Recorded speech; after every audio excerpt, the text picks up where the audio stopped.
Hi, and welcome to the Access Direct Opening Bell, your essential pre-market podcast. In just minutes, get key global updates, overnight trends, and market-moving factors that set the tone for the day. Whether you're a seasoned trader or just someone tracking the markets, this is your go-to briefing to stay ahead at all times. So let's dive straight in. Good morning on a Friday, and we will start with US equities, which rose yesterday as tech stocks outperformed. The S&P 500 gained 0.1%, while the Nasdaq 100 advanced 0.4% for its fourth successive daily rally. Tech was the darling of the day, boosted by a share sale of OpenAI, which valued the firm at $500 billion.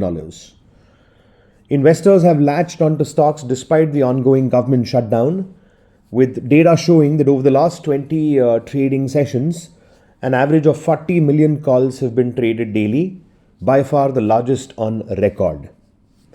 In related markets, the VIX rose over 2% and the dollar gained while the US 10-year Treasury yield fell.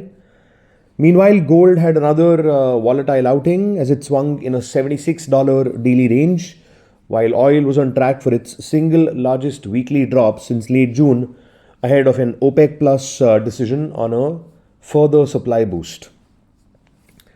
At home, the rupee fell 0.1% to settle at 88.69. Wednesday saw the RBI keep policy rates unchanged as was expected, but India's central bank also unveiled a host of measures to enhance the international acceptance of the rupee, joining efforts by Asian peers to globalize their currencies amid tariff-related trade wars.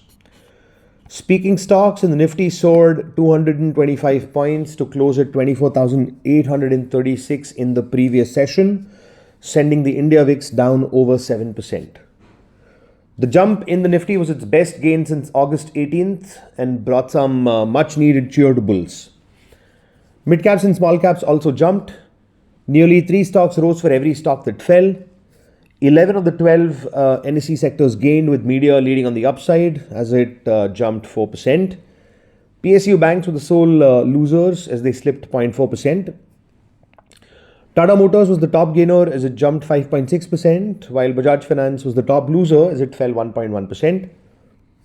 Technically speaking, a small gap had opened up at 24,878 on the way down. So another measure of some sort of confidence coming back into the market will be a daily close above this level, with support at 24,587 holding. Beyond this first upside hurdle, resistance lies at the 100-day average, currently at 24,941. Elsewhere, provisional data showed that foreigners withdrew around 1,600 crores on Wednesday, despite the market ending in the green. On to derivatives, in the Nifty's put-call ratio went from 0.84 to 1.18, while that of the Bank Nifty went to 1.13 from 0.95. More Nifty calls were liquidated compared to the liquidation that was seen in puts, and implied volatility jumped over 60 basis points, which means at the close, market participants had unwound bearish positions created via the sale of calls. For options expiring on 7th October, resistance lies between 24,900 and 25,000, while support sits between 24,600 and 700. Elsewhere, 1% out of the money call volatility fell more compared to similar distance put volatility, which means vol traders continue to remain cautious. On to positioning, foreigners stayed bullish, proprietary traders switched to bullish, and retail investors turned bearish.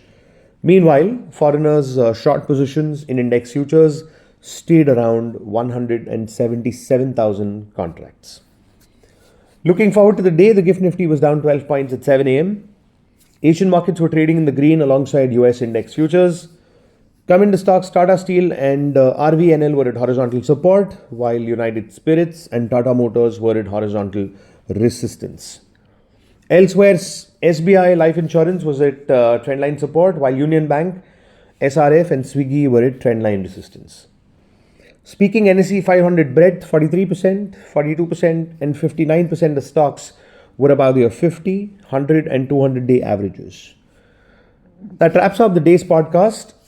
Please note that this podcast serves solely for informational purposes and should not be considered financial advice of any kind. For a comprehensive disclaimer, please visit our website. Thank you, and we will see you on Monday at the same hour. Have a nice day and a better weekend. Thank you. Investments in securities market are subject to market risks. Read all the related documents carefully before investing.